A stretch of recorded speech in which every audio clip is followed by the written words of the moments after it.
It's been years since you have heard them together. They may not record in the studio to produce an album again, but they will hit the stage together for one last time. Calling all fans and good music listeners, you don't want to miss this event because it's history in the making. The reunion, OutKast. We're bringing the duo and the entire band back together. No other place to have it but where they first started 20 years ago in GA, Georgia.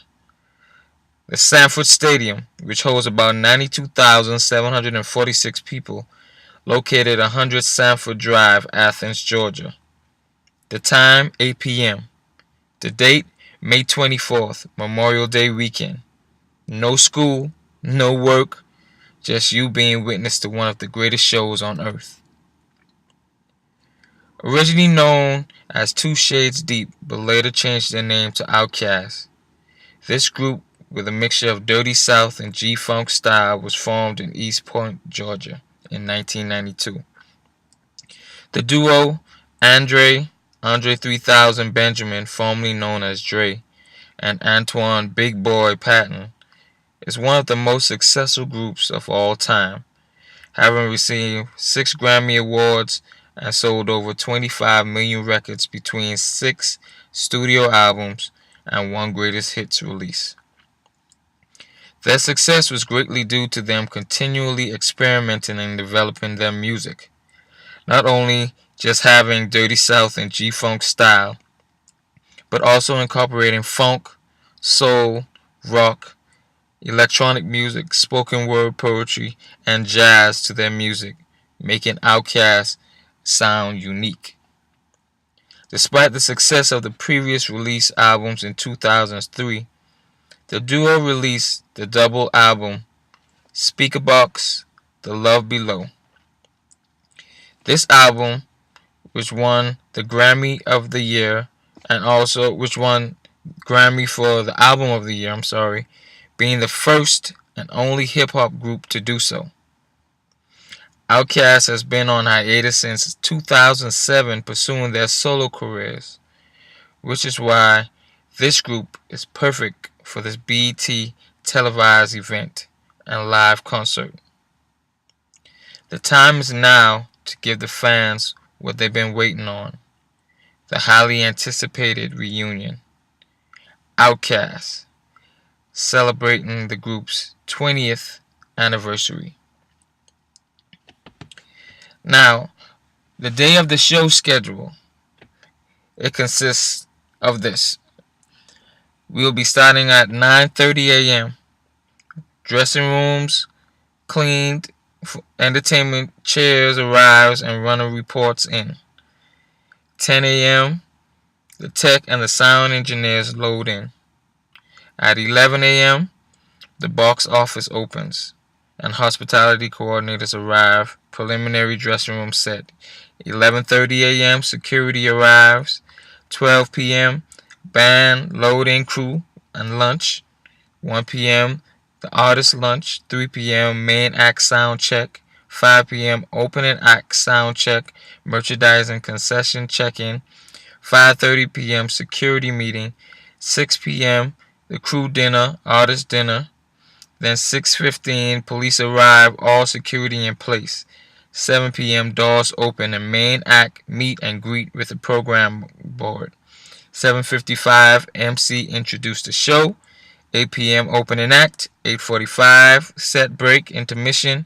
9 p.m. the main act OutKast. Then 9:30 the box office closes and 10:30 to 11 show ends and load out. Now, having all the rights, the rider of the artist's preference not only show you care as an organizer, it also makes it more likely that they will come back for any future events you host.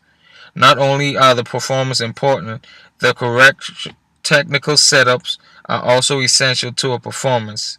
Having a technical writer who puts together exactly what the performers require for their performances allows the best possible show to happen. From soft toilet paper, proper china and linen napkins, and when they chow down on the dressing room spread of pecan candies, lemon-filled Krispy Kremes, KFC barbecue chips, and mini Kit Kats.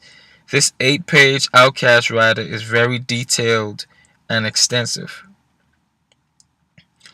Now, based on the budget for the OutKast reunion, the income statement. As you can see, the total revenue is $5 million from the ticket sales, $120,000 from concession sales, and $210,000 from merchandise sales, which gives a total net sales revenue for $5,330,000. Now, all of the expenses you can see from the venue, the 250,000 OutKast being paid 250,000, and all of the other expenses, marketing and rent and accommodation costs, it comes up to 2,272,246, which gives a net profit of $3,057,754.